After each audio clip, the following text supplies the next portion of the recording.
Bem, então a gente estava fazendo a lista de exercícios, né? Acho que eu vou dar uma estender aqui da frente para ficar mais clarinho.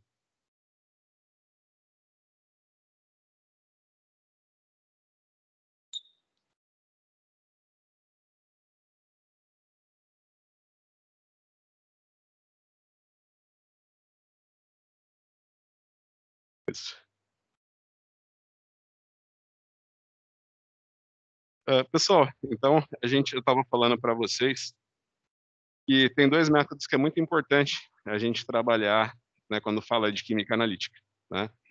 Porque às vezes você tem duas situações. Você tem a situação em que a matriz influencia no teu resultado e você tem situações em que o equipamento tem muita oscilação, né?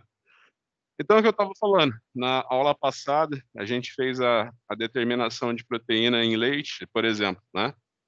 Então, a gente ia lá, né, diluía, a gente passava 1 ml de leite para um balãozinho de 100 ml, né?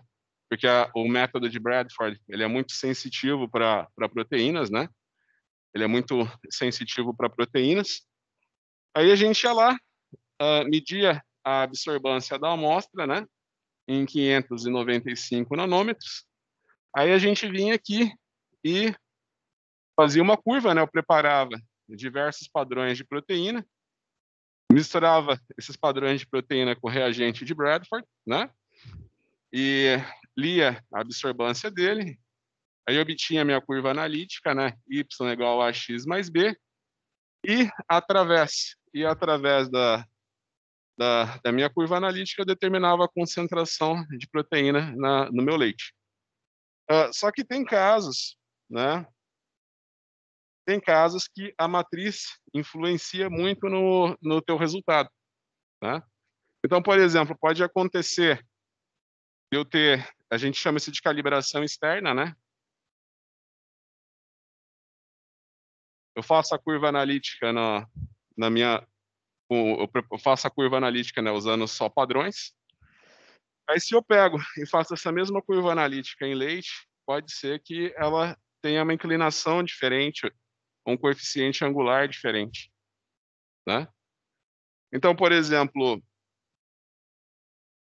na última aula que a gente teve de laboratório, a gente determinou a concentração de ferro no comprimido usando calibração externa e calibração interna, né? Então, você imagina que na calibração interna, né, a gente utilizou o método do ácido gálico, né? Você imagina que o ácido gálico ele complexa com o ferro 3 e dá um complexo azul, né? Então, a gente pode até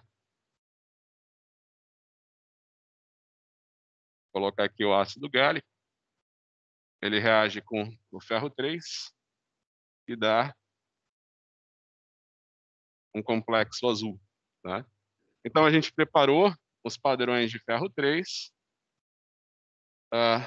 fizemos a nossa curva analítica, fizemos a nossa leitura em 650 nanômetros e determinamos a concentração. Só que eu falei, o comprimido até que é uma matriz muito limpa, né? Você imagina aquele suplemento alimentar, né? Você só tem ali o comprimido, né? Você não tem nada de muito complexo, né? E também por causa do tempo, né? Não dá no tempo da gente determinar ferro em alimentos, né? Você imagina que eu poderia ter feito com você determinação de ferro em alimentos, né? Aí, no caso, a gente ia queimar o alimento, né? Tem aquelas muflas, ele chega até 500 graus. A gente podia pegar fígado, podia pegar fígado bovino, fígado de frango. A gente poderia pegar espinafre e tudo. A gente queimava. Aí depois pega aquela cinza, dissolve em ácido nítrico diluído e o ferro fica na solução. Então, poderia ser que alguma coisa na matriz ia alterar a nossa curva analítica, né? Então, por exemplo, eu venho e construo a curva analítica eu venho e construo a curva analítica em solvente, em água. Faço soluções de água de ferro e misturo com ácido gálico. Aí eu tenho essa daqui, eu fiz em cima do fígado, de uma amostra de fígado. Eu peguei o fígado, eu queimei ele, extraí com ácido nítrico, né? Em todos os pontos da minha curva analítica, eu coloquei a minha amostra, né? Então, você imagina o seguinte, na calibração externa, eu tenho aqui meus tubinhos de ensaio, né? Aí, em cada um deles, eu coloco 20, 40, 50, 60, 80 e 100 microlitros de uma solução de ferro 3 na calibração externa. Aí depois eu venho em todos eles e coloco 1 ml da solução de ácido gálico, que é minha solução colorimétrica. Quando eu faço a calibração externa, quando eu faço a adição de padrão, eu tenho meus tubinhos, eu faço tudo igual, 40, 60, 80, 100.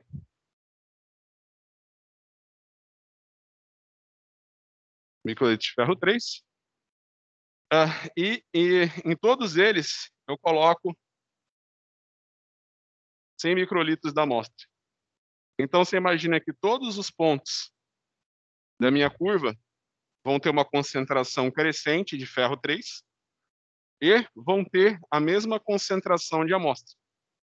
Então, você imagina, ó, todo o tubinho da minha curva analítica tem a mesma concentração de ferro 3 que vem da amostra, né? Ele tem o mesmo volume de amostra. Todos eles vão ter o mesmo volume final, né? Eu vou completar com água o volume para 1,2 ml. Todos eles vão ter o mesmo volume, a mesma concentração de ferro que veio da minha amostra e uma concentração que eu sei que está aumentando, né, de maneira progressiva, porque eu fui colocando cada vez mais padrão. Então, se eu faço essa curva, pode ser, então faz de conta que é uma amostra de fígado, né?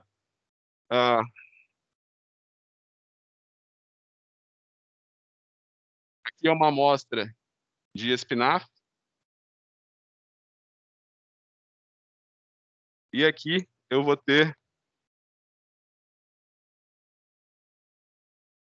uma amostra que eu fiz com salsicha. Então, você está vendo que a matriz influencia fortemente, né? A matriz influencia na minha curva analítica.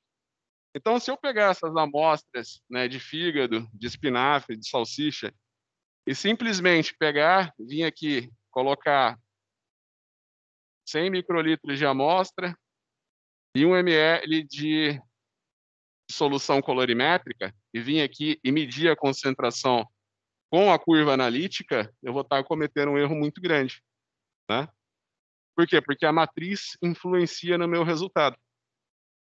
Então, um jeito de eu eliminar a influência da matriz no meu resultado é eu fazer a curva analítica usando a própria amostra, que é isso que eu mostrei aqui para vocês. Todos os tubinhos da minha curva analítica vão ter amostra. O primeiro tubinho aqui tem que ter mais um tubinho, né? Que é o branco. Esse daqui só vai ter amostra. Então, ele vai ter o primeiro tubinho, ele tem 0 ml de padrão e 100 microlitros de amostra. Então, você imagina que no meu primeiro tubinho, eu só tenho amostra. No segundo, eu tenho amostra mais padrão. No terceiro, eu tenho amostra mais um padrão que é maior, né? Então, o que eu faço? Você tem aqui, então, a tua resposta analítica, que é o sinal, e aqui você tem a concentração do teu analito, né? Então, aqui você tem a tua curva analítica, em que y é x mais b. Você imagina que quando y for igual a zero,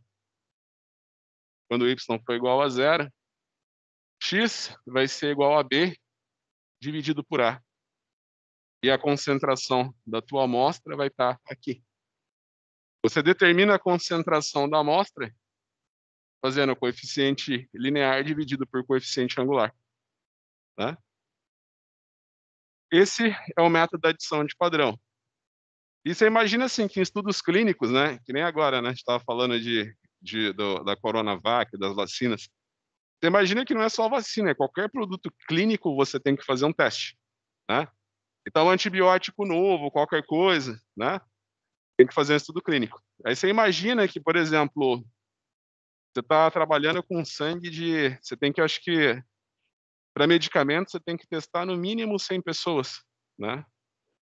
Aí você imagina, você está lidando com o sangue de 100 pessoas, com certeza, ah, o sangue dessas pessoas vai ter alguma coisa diferente. Então você imagina o trabalho que ia dar, né, você tem que coletar o sangue da pessoa vários períodos durante o dia. Imagina você fazer uma curva dessas para cada pessoa. Você tem 100 pessoas, vai ter no mínimo 10 amostras por dia, né. Se você ainda for fazer uma curva analítica com pelo menos 5 pontos, né, você vai fazer 100 vezes 100 vezes 5. Imagina quanta amostra você não vai ter que processar, né. Hã, então o que que o pessoal faz? Eles fazem alguns exercícios que a gente fez, que é assim: você tem aqui a tua amostra, né, você tem um volume fixo, e aqui você tem a tua amostra mais um padrão.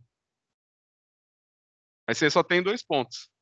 Você tem aqui o sinal, você resolve assim: aqui você tem o sinal só da tua amostra e a concentração da tua amostra. O sinal você sabe, a concentração é incógnita. Aqui você tem um sinal que é da amostra mais o padrão. Você coloca aqui, um volume de padrão e, obviamente, por ser um padrão, você sabe a concentração desse padrão. Então você imagina que aqui você vai ter um sinal que é referente à amostra mais o padrão, e uma concentração que é referente à tua amostra, mais a concentração do padrão, né. Então você resolve essa regrinha de 3, você resolve essa regrinha de 3 e determina a concentração do analito, né. Então você faz apenas com 2 pontos, né. Seria como se fosse levantar uma curva analítica com 2 pontos, né. É a mesma coisa. Só que é claro, né, você imagina que você vai ter se você fizer uma curva com 2 pontos, você sempre vai ter o R igual a 1, né. Você faz por uma regra de 3, e aí você precisa processar menos amostras, né. A gente faz desses 2 jeitos. E depois a gente tem o método do padrão interno, né. São 2 coisas que eu quero cobrar de vocês na prova que a gente vai fazer. Aí, como eu estava até comentando com o pessoal, né, como a gente não eu estava comentando com o pessoal, a gente vai ter aula semana que vem, aí é feriado. Aí depois do feriado tem só mais 4 aulas para acabar o semestre. Então eu estava pensando em aproveitar a semana que vem, antes do feriado, a gente ter aula o dia todo, e depois da aula eu deixo a prova aberta até na segunda-feira, meia-noite. Eu abro a prova na terça-feira, meio-dia, e fecho segunda-feira da outra semana, meia-noite. Aí você tem uma semana para fazer. Não, acho que prova quanto maior é, mais cansa vocês, né. E é bom que fica uma provinha um pouquinho menor, porque que eu falei, às vezes você deixa muito tempo uma prova grande. Aí se for ver, o cara passou o feriado resolvendo a prova. Aí o cara passa o feriado todo, a semana toda fazendo a prova, né. Então eu vou deixar aberto na semana que vem, depois da aula eu abro a prova e vocês têm uma semana para fazer a prova. Hum, hum,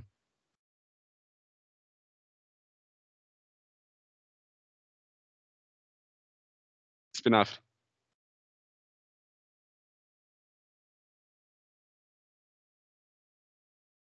Não, eu tô falando que a externa, né, eu preparei só em água, né, a calibração externa, eu preparei ela só em água. Então, ó, em água deionizada, né. Então você imagina que eu não tem nada que vai influenciar na minha resposta. Agora quando você está trabalhando com uma amostra real, né, tem coisas que vão fazer o teu sinal analítico subir e teu sinal analítico descer, né. Tem até na lista que eu passei um exemplo lá de determinação de lantanídeos na água do rio, né, o cara tem a calibração externa deles, ele tem uma curva assim. Aí a calibração interna, a adição de padrão dele, ele tem uma curva assim, sabe? O coeficiente angular da amostra real está aqui, do padrão está aqui. Então, é o que eu falei, se ele pegar e determinar a concentração usando a calibração externa, ele comete um erro absurdo, sabe? Um erro de mais de 500%. Né? Então, aqui eu só estou mostrando, né, como... Então, é um caso hipotético, né, que a gente não chegou a fazer a amostra de alimento, só deu tempo de fazer o suplemento mesmo. Mas aqui seria um caso, né, por exemplo, se eu olhar aqui, eu tenho alguma coisa na salsicha que faz o meu sinal analítico baixar. Eu tenho alguma coisa no fígado que faz meu sinal analítico subir, né? Eu tenho alguma coisa no espinafre que faz meu sinal analítico subir, né? Então você imagina que tem esses detalhes, né? Sabe, você faz a adição de padrão, né, para eliminar o sinal da matriz, para eliminar o efeito da matriz. Porque pode ter alguma coisa na matriz que faz teu sinal analítico subir ou descer, né? Tem alguma coisa na matriz que pode fazer teu sinal analítico subir ou descer. Então, por isso que você tem que fazer adição de padrão.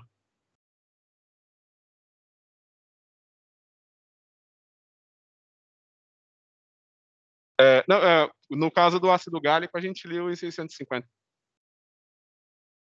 É o comprimento de onda que foi feita a leitura. Lembra que quando a gente fez com ácido gálico no laboratório, o ácido gálico complexo, o ferro, ele fica azulzinho. Aí você imagina que na verdade, a gente vê a cor complementar, sabe? Tipo assim, se você tá vendo minha blusa azul, é porque ela absorve o vermelho e que ela absorve o vermelho e reflete o azul, né? Então, por exemplo, você pega uma solução que é vermelha e fala, ela é vermelha, então eu vou ler a absorbância dela na região do vermelho. Você não vai ter absorbância nenhuma, porque ela não absorve nada do vermelho, entendeu? Ou, melhor falando, tem uma solução azul. Eu vou fazer a leitura na região do azul. Ela não absorve nada do azul, por isso que você vê ela azul, né? Ela absorve o vermelho e reflete o azul, por isso que você acha que ela é azul, né? Aos olhos humanos, né? Ela absorve no vermelho e emite no azul, né? Quando você tem uma solução que é roxinha, a fenolftaleína, o permanganato, né? Você imagina que você vê roxo, vê rosa, né? Por quê? Porque ela absorve o verde, né? Então, toda vez que você tem alguma coisinha que é rosa, roxa, né? Púrpura, você tem certeza ali que vai ficar ali na região dos 600, a absorvância máxima da tua amostra, né? Se ela é azul, ela está absorvendo vermelho, então ela vai se é uma solução azul, ela com certeza ela vai absorver mais a partir de 650. Ela vai absorver mais de 650 a 800, tá? Se é amarelo, é, se é amarelo, ela vai estar ali perto dos 400, o que é muito ruim, porque você tem muito interferente nessa região, né, de 400 a 450 nanômetros, tá? Mas é isso. Então, e qual que é o segundo caso que a gente faz a calibração, né? Então, na aula passada, a gente fez a calibração interna, e a gente fez a adição de padrão na aula passada. Então, existem técnicas analíticas que padecem com um sinal pouco constante, né?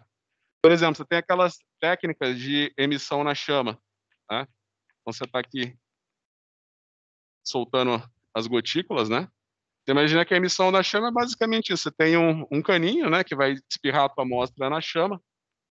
Aqui você tem a chama. Ela vai emitir, né? Vocês já viram aquele teste de chama? Não, quando vocês não fizeram comigo, vocês fizeram comigo em geral, mas a gente não pode ter experimental, né? Tem uma brincadeirinha que a gente faz que chama teste de chama, né? Que a gente pega soluções de vários metais, você molha numa haste e põe na chama. Aí você vê que dependendo do metal que você colocou na chama, você vê uma cor diferente, né? Por quê? Porque a chama tem energia, ele excita o elétron para um estado excitado, né? Aí isso daí, essa emissão, né, quando o elétron sobe de nível, ele emite luz. Então o que você está vendo é isso. Então aqui você tem a rede de difração para pegar só esse comprimento de onda específico do metal, e aqui você vai ter o detector. Então você imagina o seguinte, que a vazão do teu líquido que está indo para a chama pode alterar.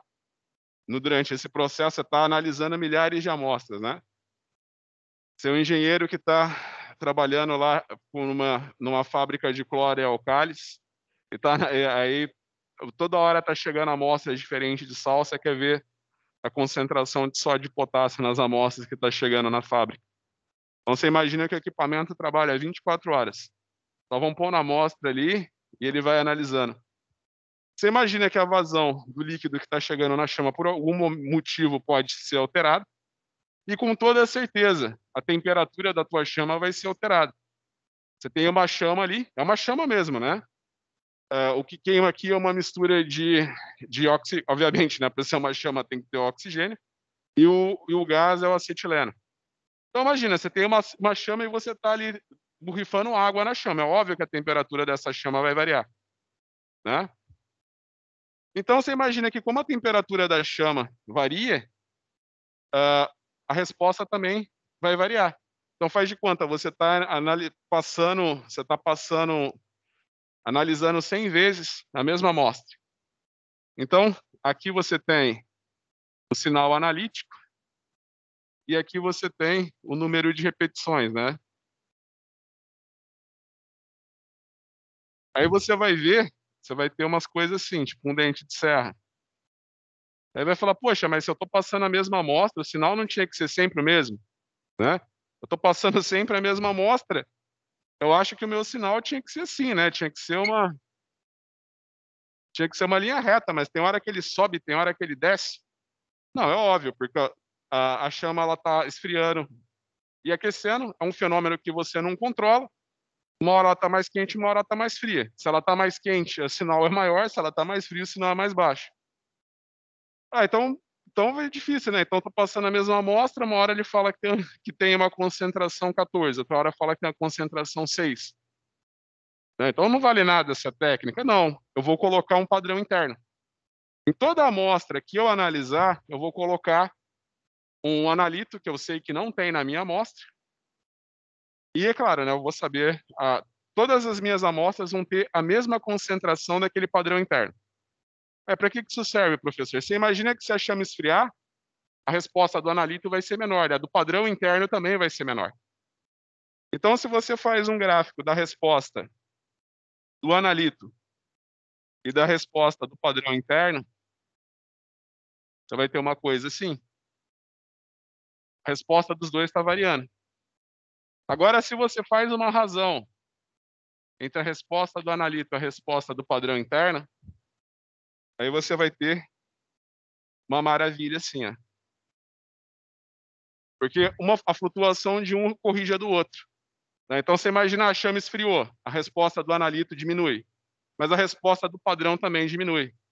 Então, quando eu trabalho com a razão dos dois, né, isso daí elimina o efeito a variação do equipamento. Né? Então, eu tenho minha resposta do analito varia um monte, minha resposta do padrão varia um monte, mas a minha razão, né, que é a resposta do analito dividido pelo padrão, ela é sempre constante. Então, existem técnicas que é mandatório você utilizar padrão interno. Por exemplo, emissão na chama, a espectroscopia de... Todas as técnicas de emissão atômica, você não consegue trabalhar se você não usar um padrão interno.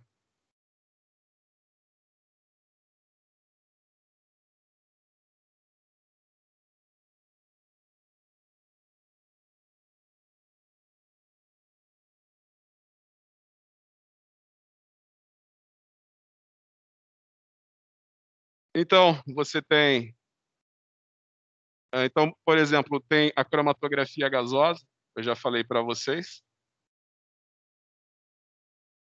Você tem aqui uma câmera, né? E a coluna de cromatografia gasosa ela é muito fininha. Você imagina que uma coluna de 300 metros de cromatografia gasosa ela vai ter um volume inferior a 1 ml. Então você imagina que o volume que vai para essa amostra é muito pequeno. Então, e você não consegue pregar com precisão um volume menor que 1 microlitro, né? Aí você fala, pô, tenho que injetar 1 nanolitro na minha coluna, mas eu não consigo pegar menos que 1 microlitro. Como é que eu faço? Então você coloca tá bom que é uma quantidade muito pequena, é impossível você pegar manualmente 1 microlitro, mas para cromatografia é um balde, entendeu? É uma quantidade enorme. Você coloca dentro da câmera quente, que é um injetor na cromatografia gasosa, aí você tem um fluxo de gás que vai para o lixo e um fluxo de gás que vai para o cromatógrafo. Então você, por exemplo, eu quero que 99% desse fluxo vai para o lixo e 1% vai para a coluna. Então você fala, você está trabalhando no split 1:99, né? É o modo de injeção split. Você imagina que você nunca vai conseguir repetir uma injeção cromatográfica desse jeito. Aí como é que faz? Eu coloco sempre um padrão interno. Porque se for mais gasto, se for mais amostra ou menos amostra para a coluna, o que que vai acontecer? Você tem aqui, você vai ter que usar o padrão interno. Você vai ter o sinal e aqui você tem as repetições. Aí você pensa que a área do analito vai acontecer a mesma coisa. Tem hora que vai ter mais, tem hora que vai ter menos. Se você coloca um padrão interno, todas as amostras vão ter a mesma concentração do padrão interno. Mesma coisa que acontecer com o analito, vai acontecer com o padrão interno. Se a hora for mais, a área do padrão interno vai ser maior. Se entrar menos, a área do padrão interno vai ser menor, né? Então, quando você faz a razão entre a área do analito e o padrão interno, você elimina isso daqui.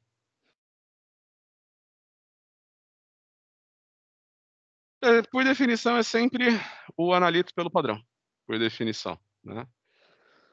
Tem outras coisas, né, que às vezes, por exemplo, o ideal é que quando você faça isso, o ideal é que quando você faça isso, é que a área do padrão interno esteja na metade da área do teu analito. Então, por exemplo, eu vou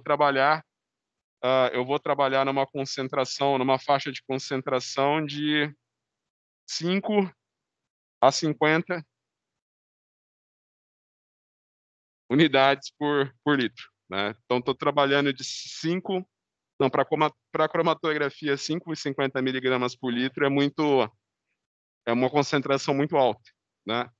Então, eu estou analisando de 5 a 50 microgramas por litro em vegetais de um pesticida, né? Olha, então, eu acho interessante, isso daqui vai me dar um sinal, né? Você imagina que aqui unidades arbitrárias, né? Não tem unidade, faz de conta, isso daqui vai me dar um sinal e vai de 1 a 2, meu sinal analítico, né? Ou até ficar mais bonitinho, né? Vai de 1.000 a 2.000 unidades arbitrárias o meu sinal nessa faixa de concentração. É interessante, então, que o meu padrão interno, a resposta dele esteja aqui no meio, né? Ele vai me dar uma resposta, então, de 1.500 unidades arbitrárias, tá? É interessante que ele esteja aqui no meio, sabe? Porque tem gente que às vezes trabalha, por exemplo, você tem o cromatograma, né? O cara trabalha com padrão interno numa concentração muito maior que a do analito dele. Então o analito dele sempre é um piquinho assim, o analito dele é sempre um piquinho assim, aí o padrão interno dele vai ser uma coisa assim. Então você imagina que a razão do sinal do analito pelo padrão sempre vai ser uma coisinha bem pequenininha, né? Não acaba não sendo interessante, você tem que trabalhar na mesma faixa. Então aquela coisa bem simples, né? Para que serve o padrão interno? Para técnicas que têm muita variação instrumental, você é obrigado a utilizar um padrão interno, tá. Se você vê cromatografia gasosa no modo split, emissão atômica, né, emissão atômica, ICP, né, são essas técnicas, né, se você for ver os resultados que você tem sem um padrão interno, você vai falar que a técnica nunca deveria ter existido. Você vai ter variações absurdas, sabe. Você vai falar: eu como um profissional, eu não posso dar 80%, 95% de erro". Você vai falar: "A concentração aqui é 10, mas também poderia ser 20". Você não pode dar um resultado desse. E se você não trabalha com padrão interno, você acaba tendo resultados assim, né, você tem mais de 100% de desvio padrão numa amostra, né, tem um erro absurdo. Então, tem técnicas que é mandatória você usar um padrão interno. Por exemplo, espectroscopia, infelizmente é a única que a gente trabalhou no curso, né, e também não tem como trabalhar com outra. Não só por recursos financeiros, né, que eu não tenho um ICP-MS, um GC-MS pra gente trabalhar, mas também por questão de tempo, né. Você imagina que a absorbância você vai lá, põe a cubetinha, a gente já fez a leitura. Uma cromatografia gasosa, uma corrida cromatográfica demora 2 horas. Então, você imagina que até o preparo de amostra, tudo a gente não ia conseguir fazer numa aula, e só uma pessoa ia lá, colocar a amostra lá e injeta. Tá, depois eu mando o cromatograma para vocês, tá. Por causa de tempo também. Mas, por exemplo, em espectroscopia de absorção molecular, que é o que a gente fez, o sinal é muito constante, então não tem sentido você usar um padrão interno em espectroscopia de absorção molecular. Não tem sentido. Não, a espectroscopia de absorção molecular, que foi o que a gente fez, né, se até usar o nome, né, a gente fez na região do visível, né, tudo que a gente fez tinha cor, então a gente chama de colorimetria. O nome da técnica é espectroscopia de absorção molecular, porque são moléculas que estão absorvendo a luz. Mas como é na região do visível, a gente chama de colorimetria, porque de fato você vê visualmente que está tendo uma transformação na amostra, né. Se tem amostra de ferro incolor, coloca o tiocianato e fica vermelho. Você viu que alguma coisa aconteceu, né. Então colorimetria não se em colorimetria se usa adição de padrão, em alguns casos, né, mas nunca se usa padrão interno. Por quê? Porque a resposta é muito constante, tá.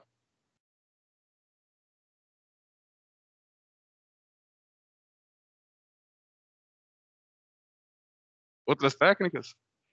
Bom, porque outras técnicas, elas são muito mais sensíveis. Você imagina que na colorimetria eu vou pegar ali minhas miligramas por litro, mas, por exemplo, na cromatografia gasosa eu vou pegar minhas micronanogramas por litro. Aí tem Não, se eu usar padrão interno, eu não eu elimino o erro da cromatografia gasosa. Se eu usar padrão interno, fica aquela maravilha, você tem menos de 1% de erro. Agora, se eu não ponho o padrão interno, às vezes eu chego até a ter 100% de erro, tá. Na cromatografia gasosa, até sem padrão interno, você tem um erro alto, 20, 15%, que agora melhorou muito os injetores, né, isso é mais da década de 70, né, que tinha muita variação. Né, mas você tem um erro muito alto se você não usar o padrão interno, mas você elimina esse erro usando o padrão interno na cromatografia gasosa.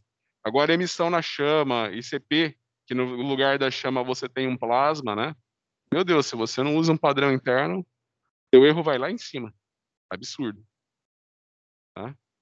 Mas é que eu falei, o bom da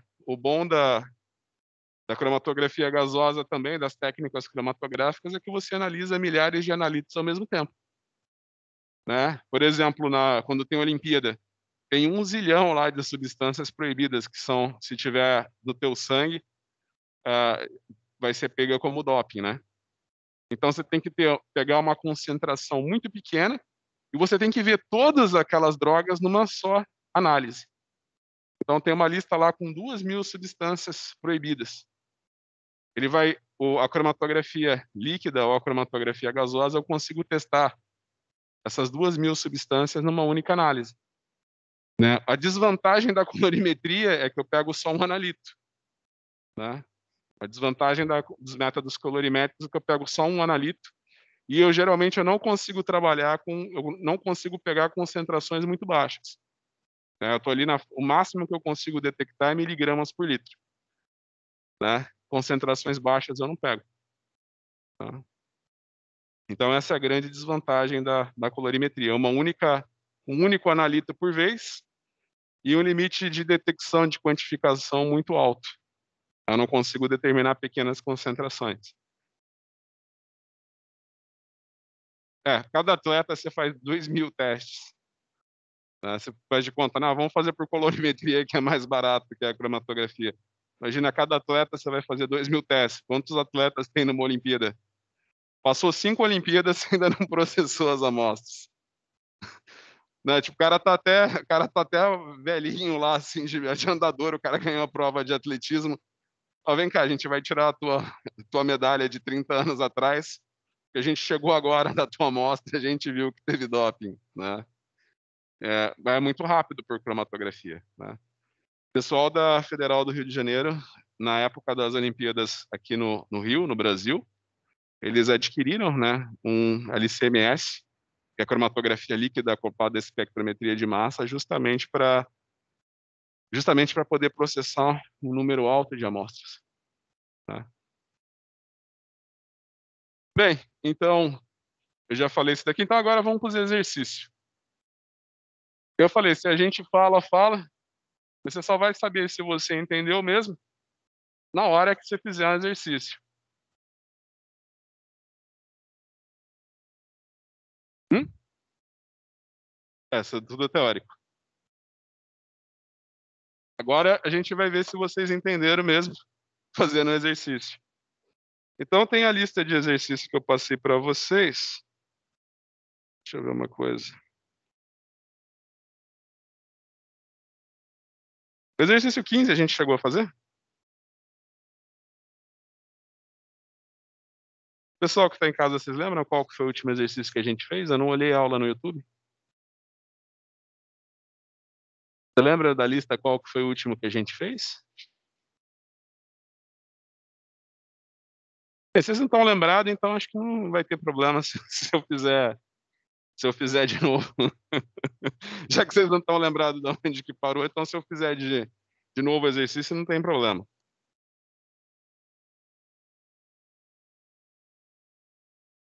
Então a gente tem aqui uma amostra de 50 ml contendo um analito, dá um sinal 11,5 unidades arbitrárias.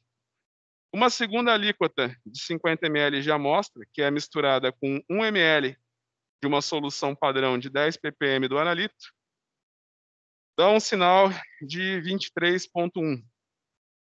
Qual é a concentração do analito na amostra original? Então, é o que eu falei para vocês estão entendendo? Você tem aqui uma amostra, 50 ml de amostra. É um caso bem hipotético, ele não está falando nem que analito que é, nem que técnica que você está analisando. Ele só falou aqui, ó, esse daqui é o exercício 14 da lista que eu passei para vocês, né? Aí ele fala aqui, você tem uma amostra de 50 ml, isso daqui, né? Então você fala que o sinal da amostra, né? Que a gente pode até,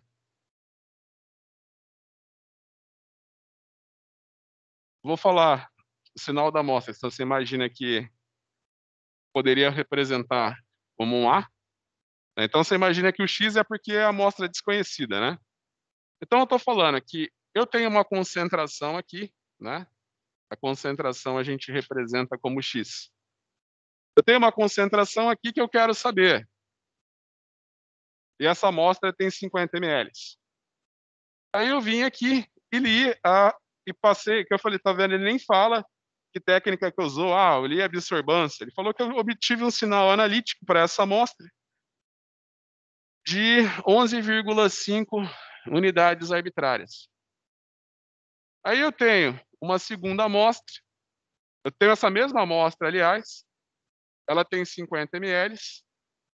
Ela tem uma concentração X do analito. É a mesma amostra. Só que aí e coloco.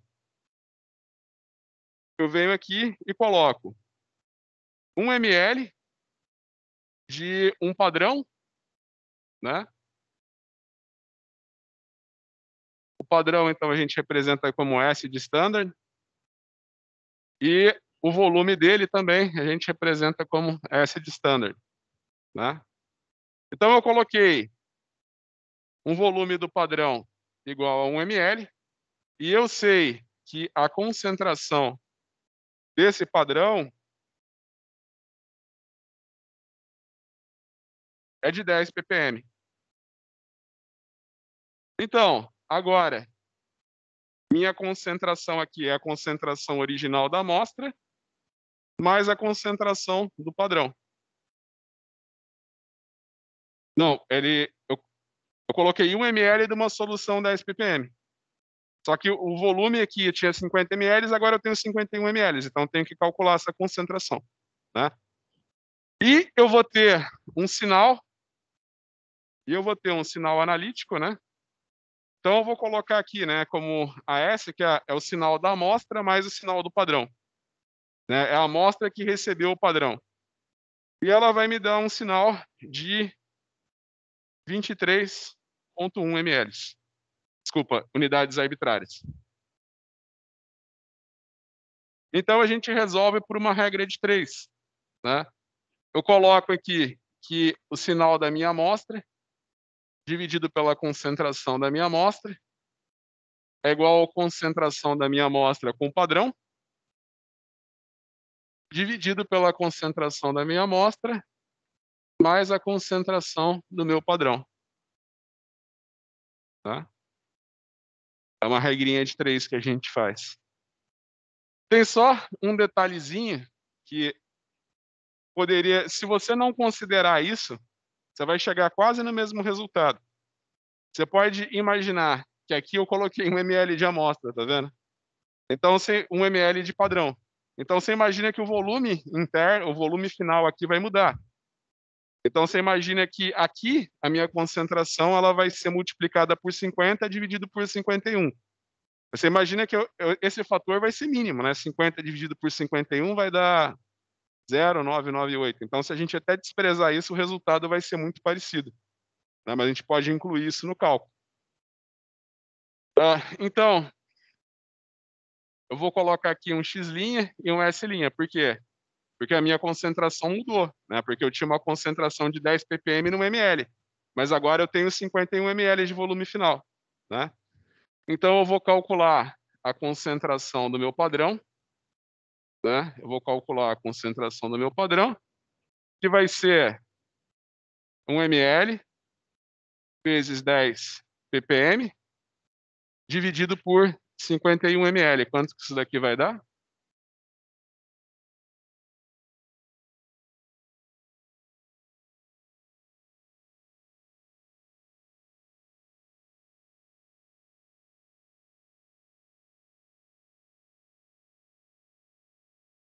Partes por milhão.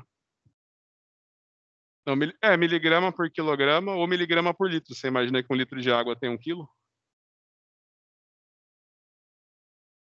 Vai cortar ml com ml, vai ser ppm. 10 dividido por 51.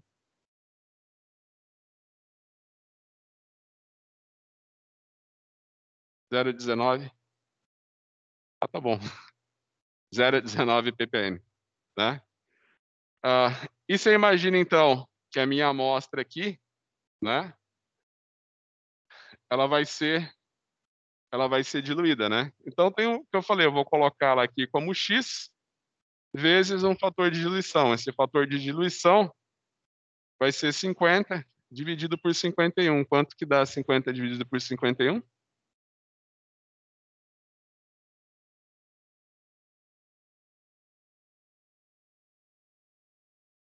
Então, aqui é a segunda parte do exercício.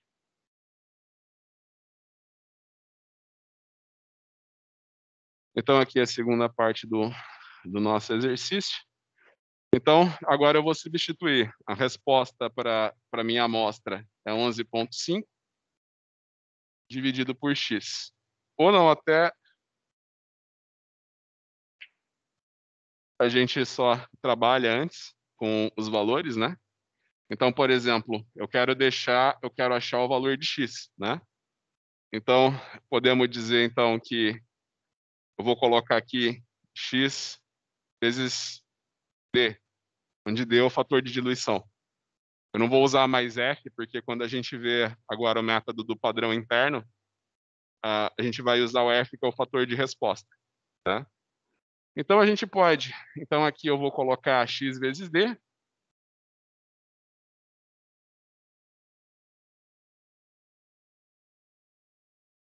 Então, eu vou passar esse lado para cá multiplicando. Então, eu vou ter a x, que multiplica x, mais a concentração do meu padrão. E desse lado, eu vou passar o x, que multiplica a resposta do padrão. Então, aqui, eu vou ter x, que multiplica. Lembrando que esse AS é a resposta do analito mais a resposta do padrão, né? Então, desse lado, eu vou ter a x vezes x, mais a x vezes S. Aqui é a concentração do padrão, tá? É só um detalhe, né, que aqui tem, eu vou colocar, eu esqueci de pôr o fatorzinho de diluição, né? Imagina que, nesse caso aqui, minha amostra foi diluída. E aqui eu tenho x vezes a resposta do analito. Então, eu tenho que isolar isso daqui para x, né? Então, eu vou passar isso daqui para cá. Então, eu vou ter a x que multiplica x vezes o fator de diluição, menos x que multiplica a resposta do padrão. Aí esse termo eu passo para cá, que é a x vezes a concentração do padrão. Aí eu deixo esse termo aqui em função de x, né? Então eu vou colocar que x é igual. Na verdade, quando eu passo esse daqui para cá, ele vem negativo, né? Aí eu multiplico os dois termos da equação por menos 1, para que ficar mais, mais e menos, né? Então eu vou ter x vezes AS menos AX vezes D, que é igual a AX vezes a concentração do padrão interno. A concentração do padrão. Então, eu vou falar que X é igual a X vezes S dividido por AS menos AX vezes D. Melhor a gente fazer assim para depois pôr os números, né? Eu lembro que quando a gente fez muito exercício disso uma vez, até ficou uma formulinha deduzida para cada exercício, sabe?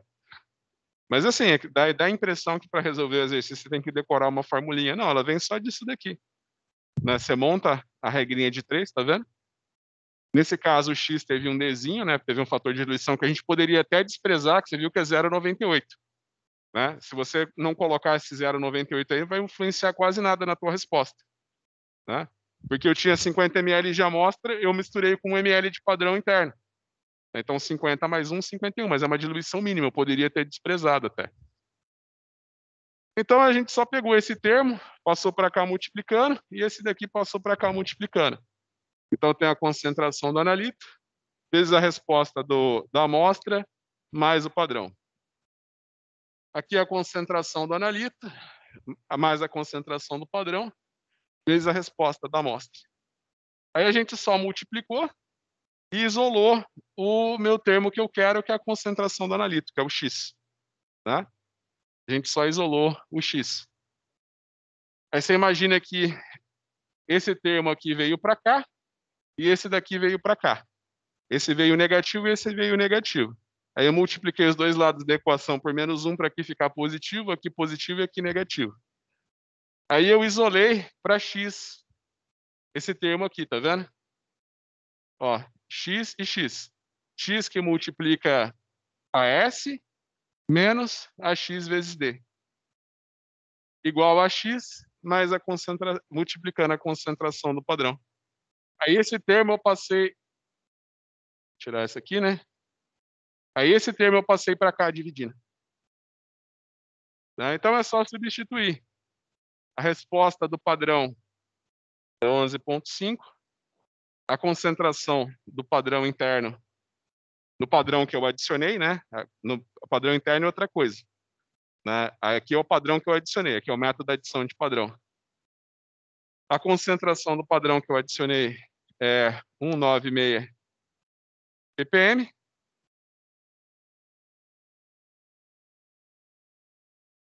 A concentração, aqui é a resposta da amostra fortificada, que é 23,1. E aqui é a resposta do analito multiplicado pelo fator de diluição, né? Que vai ser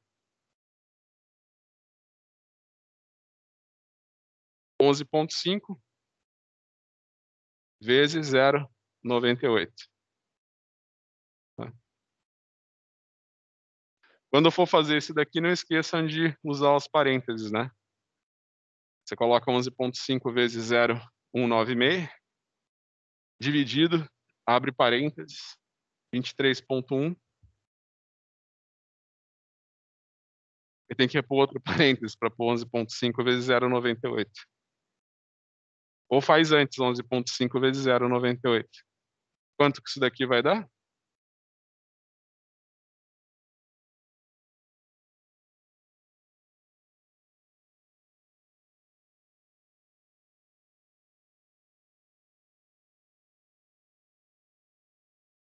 Quanto que é 11,5 vezes 0,98? 11, quanto que dá 23,1 menos 11,27? 11? Faz 11,5 vezes 0,196 dividido por 11,83. Quanto que deu?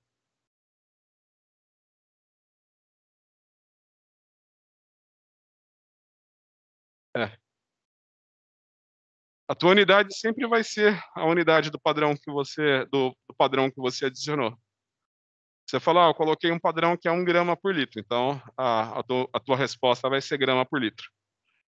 Eu coloquei um padrão que é micrograma por ml, então a tua resposta vai ser micrograma por ml, tá? Método da adição de padrão. É o tipo do caso, você tem uma amostra que você não sabe a concentração, né? Por isso que eu chamei de X, né? Aí você vem e lê que eu falei, podia ser uma amostra, podia ser um caso de espectroscopia, né? Sabe? Eu tenho uma amostra de ferro, peguei um comprimido, dissolvi lá em ácido, comprimido de sulfato ferroso. Aí eu venho, coloco o ácido gálico, né? E meço a absorbância dele. Aí eu pego outra amostra, coloco um volume que eu sei com precisão, de uma solução que eu sei com precisão a concentração também de ferro 2. Aí eu vou lá e leio a absorbância de novo, né? Aí, tá. Então aqui eu tenho uma concentração que eu desconheço e um sinal analítico. Aqui eu tenho um sinal analítico que aumentou, uma concentração que se deve a uma concentração que eu desconheço, mais uma concentração que eu sei exatamente quanto que é.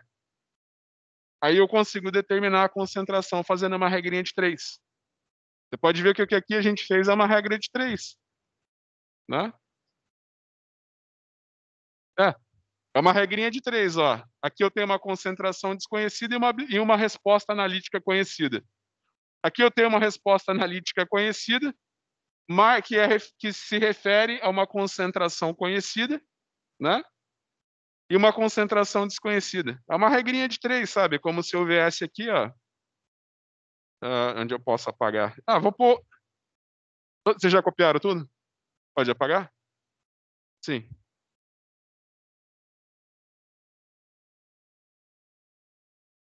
Dava certo também.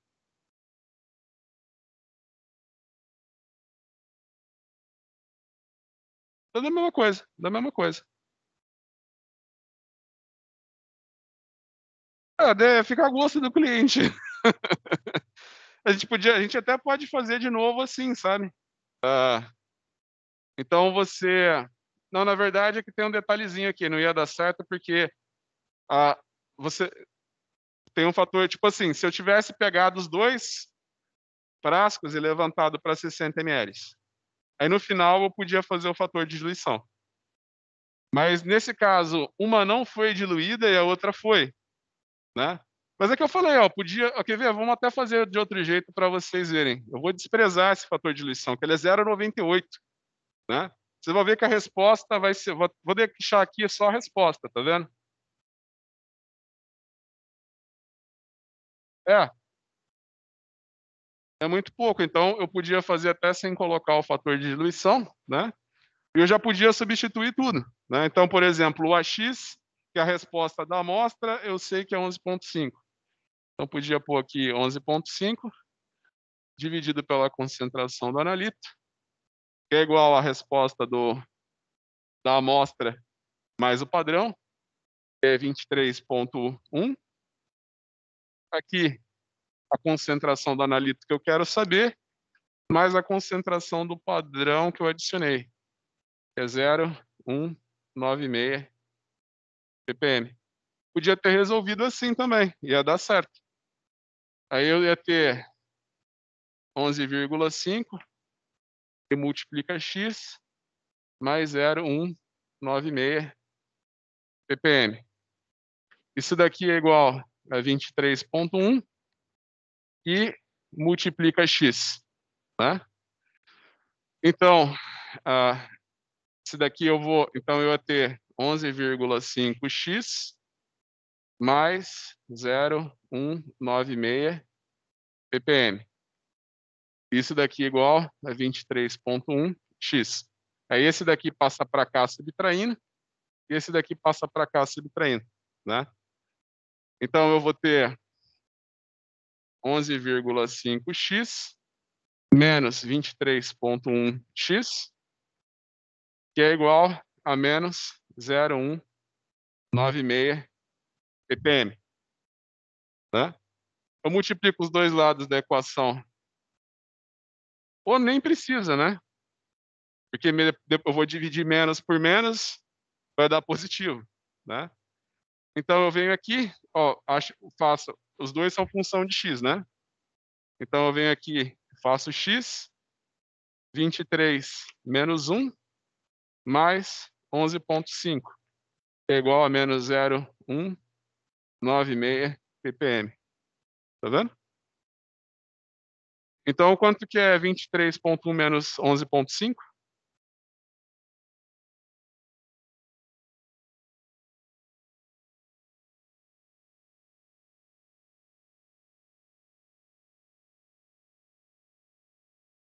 Então, ó, isso daqui negativo, isso daqui negativo. Então se eu tenho 23,1 menos 11,6. Menos 23,1 mais 11,5, né. Isso. Então o valor de x, né, então o valor de x vai ser, 0,1 espera aí.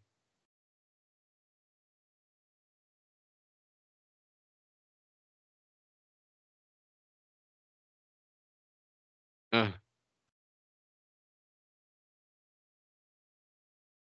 Já sei, aqui, eu não multipliquei.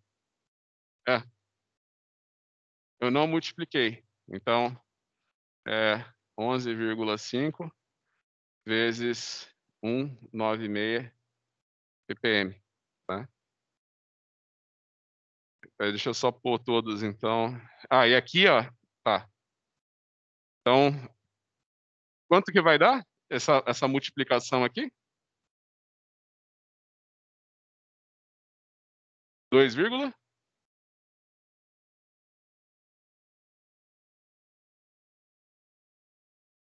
Isso.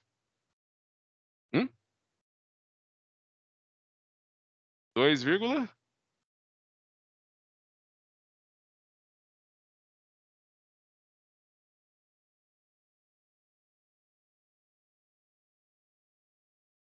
vai dar 2,254 dividido por 11,6, que vai dar 0,194.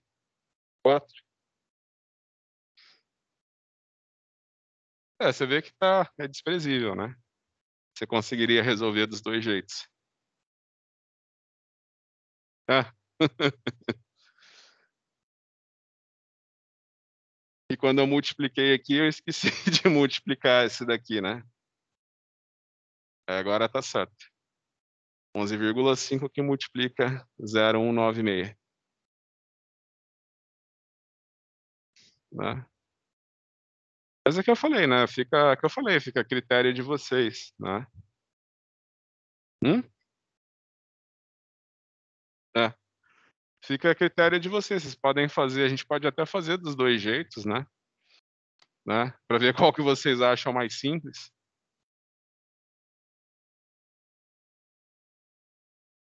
Aí tem que ser considerado.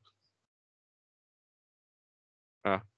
Mas assim, é que eu falei, quando é um volume maior, por exemplo, eu tinha 5 ml de amostra, completei 10 ml de amostra e completei o volume para 50. Só que aí as duas foram completadas para 50, entendeu? Então você pode fazer desprezando o valor de diluição, aí chega lá no final, achei minha concentração X. Mas minha amostra foi diluída de 10 para 50. Então a concentração da minha amostra é, na verdade, 5x, porque ela foi diluída 5 vezes. Então você faz desprezando o fator de diluição, lá no final você considera. Tá? É. Agora, se fosse um caso, né? Eu coloquei mais 50 ml de um padrão. Ele fala, então você dobrou o volume, agora eu tenho que considerar. Aí eu ia ter que colocar o 0,5 aqui dentro. Né? Se eu tivesse colocado 50 ml de padrão, por exemplo, dobrou o volume. Mas é que eu falei, de 50 para 51, o fator de diluição é 0,98. Praticamente desprezível. Né? Então, a gente faz outro exercício de adição de padrão.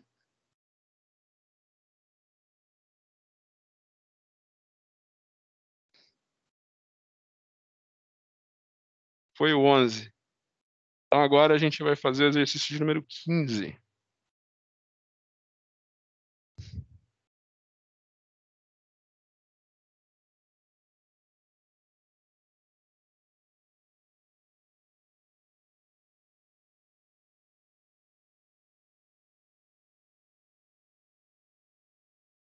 Uma amostra conhecida de níquel forneceu uma corrente de 2,36. Em uma análise eletroquímica, quando meio ml de uma solução contendo 0,287 ml de níquel foram adicionados a 25 ml da amostra desconhecida, a corrente subiu para 3,79 microampere. Determine a concentração de níquel na amostra. Né? Então, é igual ao exercício anterior. Você tem a amostra aqui, ela tem 25 ml. Né? Posso até colocar, né? Então, eu tenho uma concentração de níquel aqui que eu desejo determinar. Eu sei que a resposta dessa amostra de concentração desconhecida é de 2,36 miliampere. Né? Aqui, eu tenho a amostra, a mesma amostra, né? De 25 ml. Eu vim aqui e adicionei, foi adicionado a ela uma concentração, um volume de uma solução padrão de... Opa. Foi adicionado um volume de uma solução padrão igual a meio ml.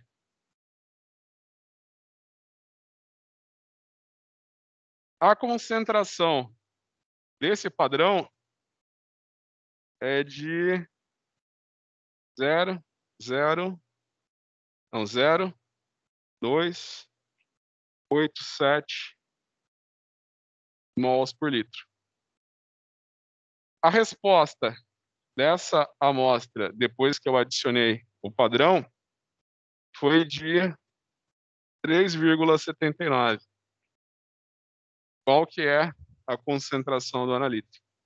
Então aqui é outro caso também que eu não mantive o volume final constante, tá vendo? Eu não mantive o volume final constante.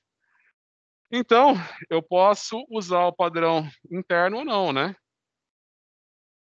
Então, por exemplo, vamos ver qual que vai ser o fator de diluição da minha amostra aqui. Você imagina que aqui eu vou ter minha amostra diluída, mais a concentração do padrão que eu adicionei, né? Então, por exemplo, minha amostra, ela vai ser diluída por um fator de quanto?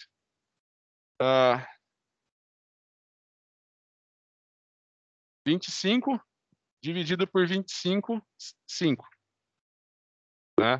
Vamos colocar aqui o fator de diluição da amostra, né? Então, quanto que é 25 dividido por 25,5?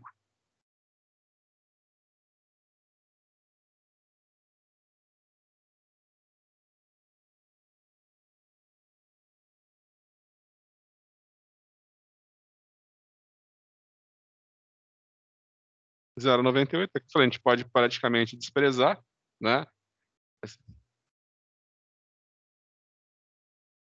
Não, 0,98. É, passou disso, até 0,95, né? Tá? Mas é que eu falei também, se tu tiver que fazer isso na vida prática, né? Tu vai ter uma planilhinha montada no Excel. Então é só você inserir os valores que o Excel vai calculando tudo, né? Depois que inventaram o Excel, não tem mais aproximação de cálculos, tá? Então, a gente tem o fatorzinho de diluição, a gente pode desprezar ele, porque ele é muito pequeno, ou não, também, a gente pode pôr aqui. Ah, a concentração do meu padrão vai ser o quê?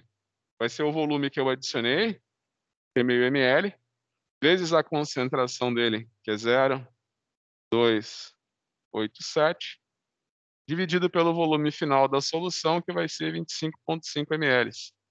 Né? Então, você tem aqui meio ml, corta com ml, corta com ml, e aqui a tua resposta é mol por litro. Então, a concentração vai ser mol por litro. Mol por litro você pode abreviar e colocar molar, né? Para não ter que ficar pondo toda hora mol por litro, você escreve só mol, que é molar. Quanto que vai dar?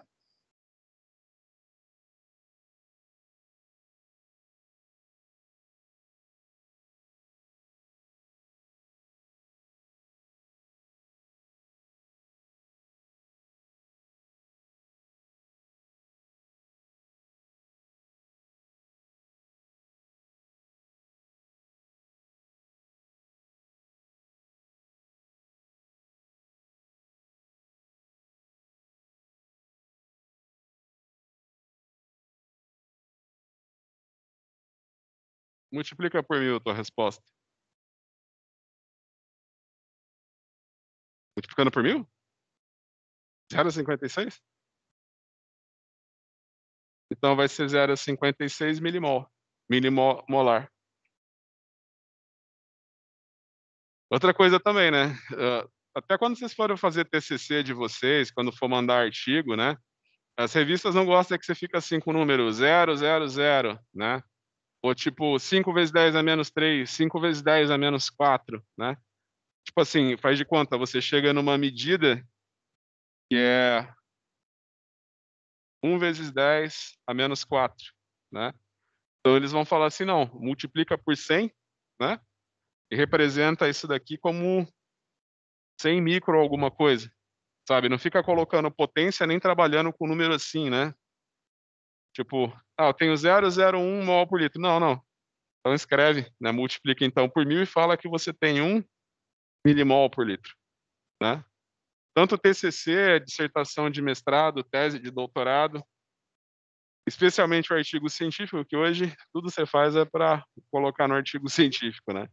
Então, sempre usa esse tipo de notação, tá? Então é o que eu falei, a gente já pode pegar, substituir tudo direto, né?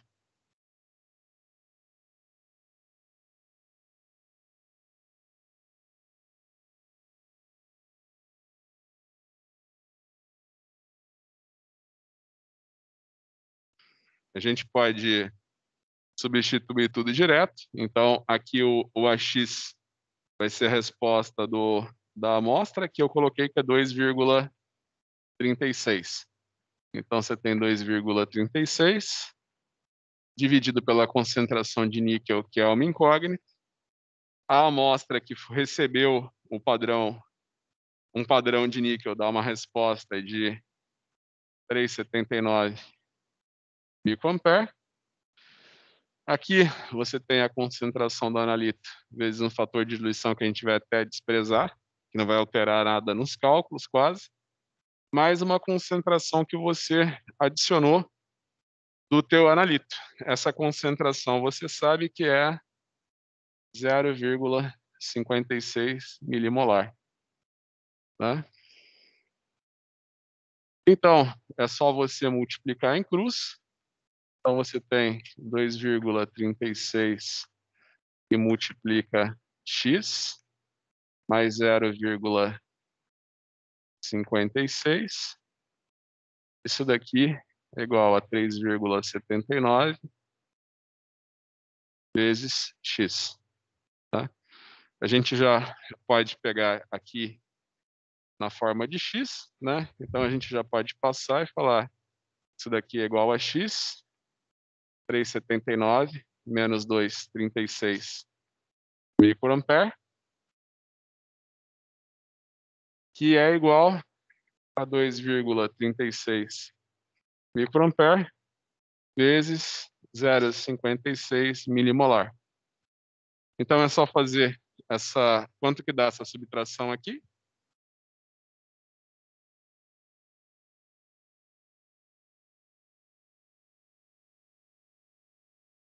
Quanto que dá essa subtração?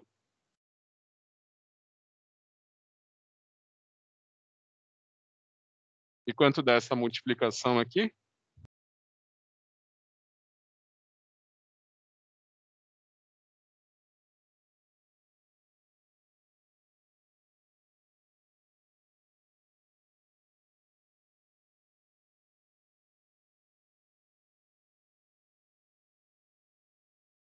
Então vai cortar isso daqui com isso daqui, a resposta vai ser milimol por litro. Então a concentração de X vai ser igual a 1,32 milimol, dividido por 1,43. Isso daqui vai dar quanto?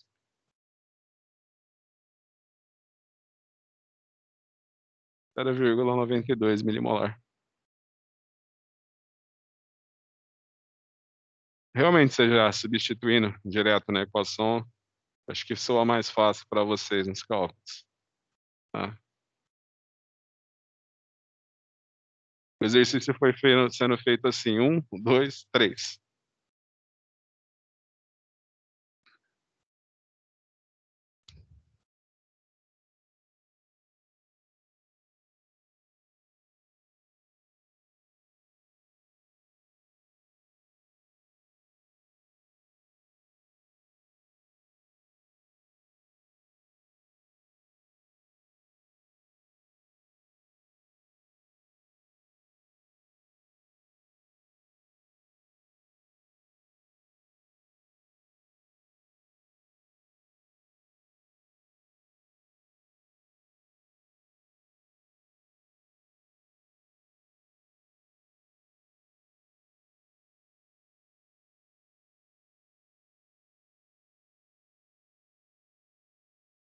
Hum?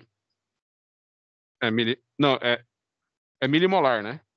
Que é, o M quer dizer mol por litro, né? Então, era o mesmo que eu colocar, é o mesmo que eu vim aqui e colocar 0,92 mol por litro. 0,92 milimol por litro. É a mesma coisa, né? Você pode representar isso daqui como um M. Isso. É tudo mol por litro.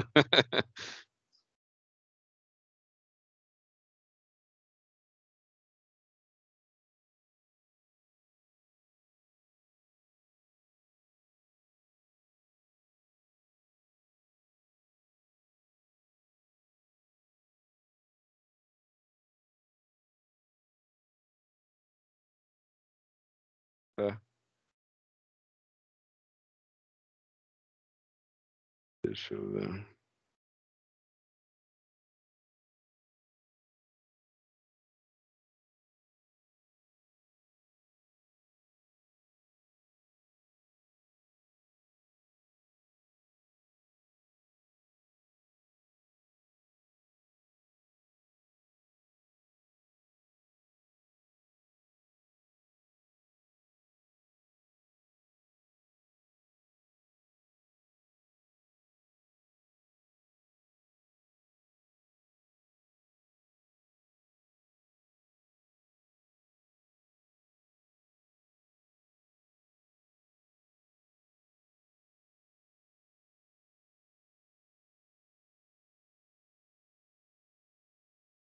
Aí quando você tiver questões desse tipo aqui, é fácil da gente resolver, né, que nem a 16, né. Então, a gente fala da questão de número 16, né.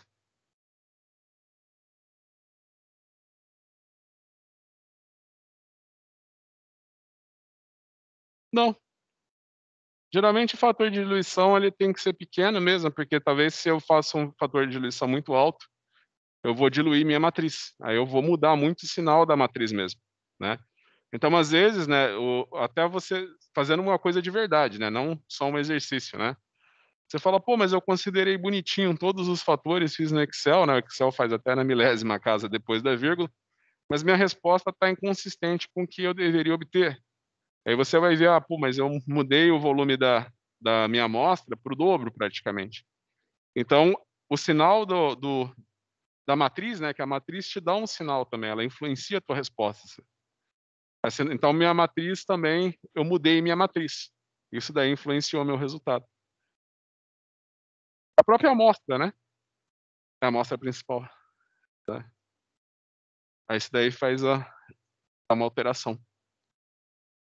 Então é o que eu falei, agora aqui é que eu falei eu vou fazer a prova no mesmo esquema de quando era feita na mão, embora vocês tenham Excel, né. Que eu falei, se eu dou uma questão dessa, que eu dou as concentrações, né, você tem que fazer a curva analítica e depois você tem que, através da curva analítica, você resolver, né, você vai acabar perdendo muito tempo, né. Mas é o tipo da coisa que eu falei, você tá no Excel é 2 minutos, mas se você tá na prova e você só tem a calculadorazinha, né, vai é uma coisa que vai te dar muito trabalho. Então ele está falando aqui, um método espectrofotométrico, né, para análise, eh, quantitativa de chumbo no sangue, usa uma adição de padrão de múltiplos pontos baseada na equação 5.8. A amostra de sangue original tem um volume de 1 ml e o padrão usado para fortificar a amostra tem uma concentração de 156 ppb. Todas as amostras foram diluídas para 5 ml antes de se medir o sinal. Uma curva de calibração, volume adicionado, sinal analítico vezes volume adicionado, tem a seguinte equação: determine a concentração de chumbo na amostra, tá.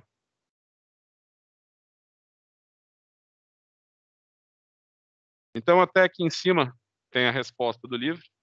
Esse exercício eu peguei do Harvey, né. Não sei porque eu não coloquei, depois eu preciso colocar nessa lista a curvinha analítica, né. Mas você lembra que eu falei para você, lembra que eu estava falando que para vocês de como é que funciona quando você faz não 2 pontos, né. Você não faz só o padrão, né, é que eu falei, os exercícios que a gente resolveu anterior, né, você tinha aqui onde você só tem a amostra, aí você tinha um outro balãozinho, né, onde você tem a amostra, mais o padrão, mais eu tenho, eu quero determinar chumbo no sangue, né. Então eu, por exemplo, eu tenho um frasquinho que só tem chumbo, só tem sangue, né, e aqui eu tenho a amostra mais um tanto de chumbo que eu adicionei, né. Então é que eu falei, nesse caso ele falou Ele falou que agora ele fez uma série, sabe? Ele fez uma curva analítica. O primeiro ponto da curva dele é só o sangue, diluído para 5 ml. O segundo ponto da curva dele é 1 ml de sangue diluído para 5 ml, com um padrão que ele adicionou. Então, ele sabe exatamente o volume e a concentração do padrão que ele adicionou. Aí ele faz uma curva analítica, né? Então, quando ele fala igual na equação, quando ele fala assim, segue o modelo igual da equação 5.8, é exatamente isso que eu tinha mostrado para vocês.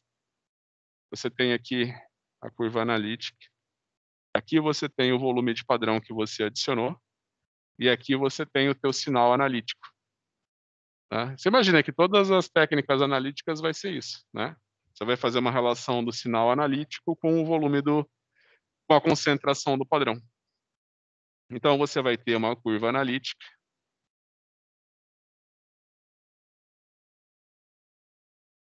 Y é igual a x mais b. Você imagina que aqui, imagina que nesse ponto, y é igual a 0.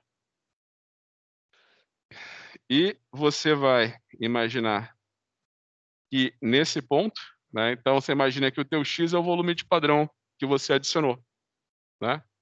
Então, nesse momento aqui, você imagina que o volume de padrão que corresponde à concentração da tua amostra vai ser P dividido por A.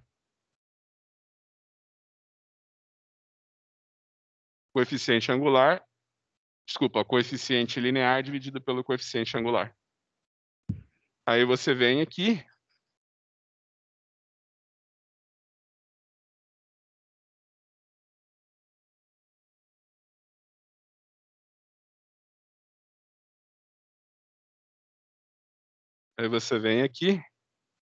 você faz concentração do padrão vezes volume do padrão é igual a concentração do analito vezes volume do analito, né? Eu posso colocar aqui o x, né? Que é o meu desconhecido. Então você faz que a concentração do teu analito é a concentração do padrão vezes o volume do padrão dividido pelo volume do analito. Tá?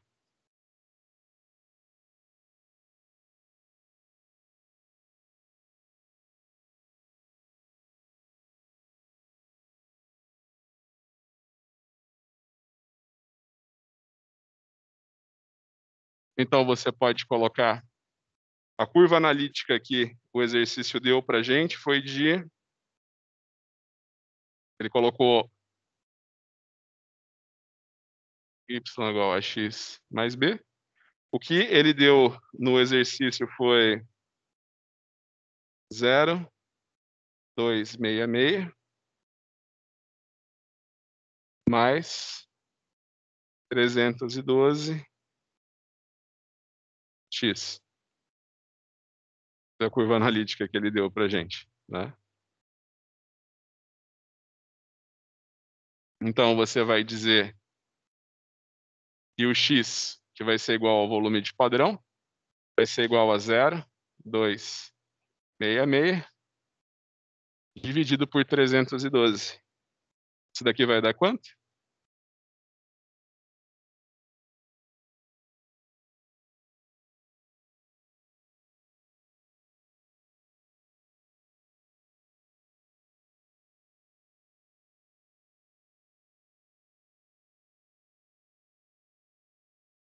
Oito vírgula cinco.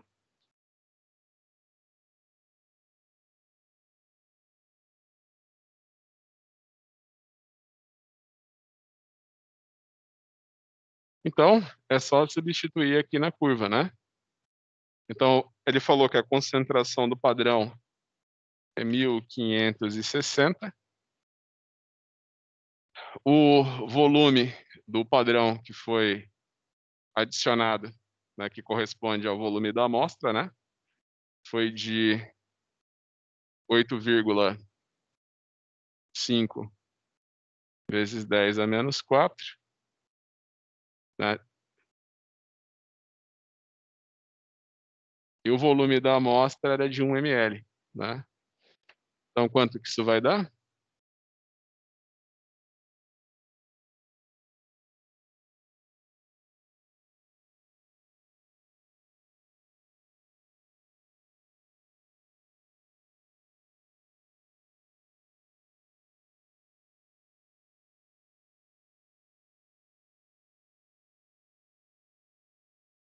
Hum?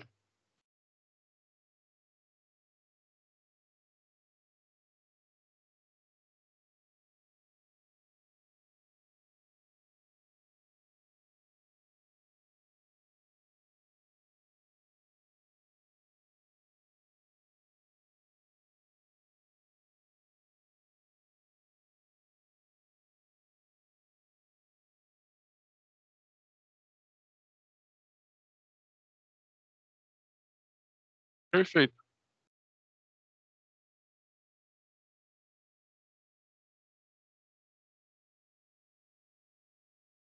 Então na prova você vai ter coisa assim, né, você vai ter uma curva analítica, e o mais interessante é que às vezes o pessoal pergunta, né, fala: "Ah, professor, mas a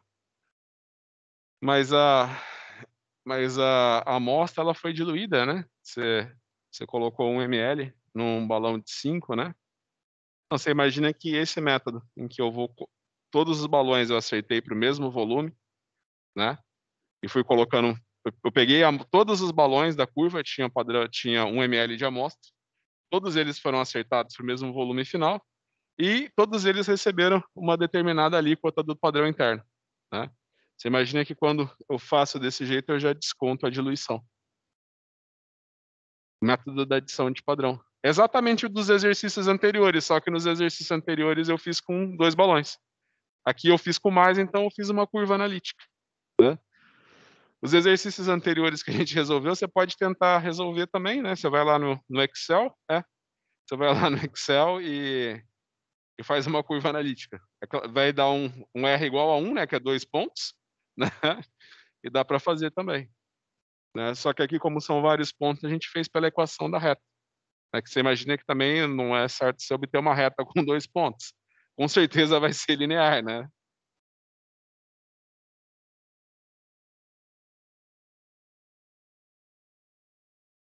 Não, porque ele só tinha 2 pontos, né. Aí você vai falar: "Mas com 2 pontos eu traço uma reta", mas também não é justo, né, você traçar uma reta com 2 pontos, né.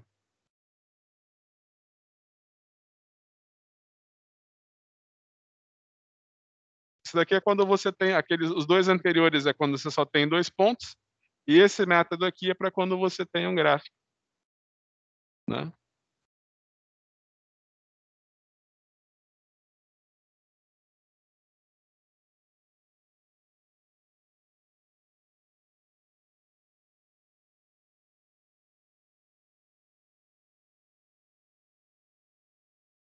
Então tá bom, a gente pode voltar então umas 9h26.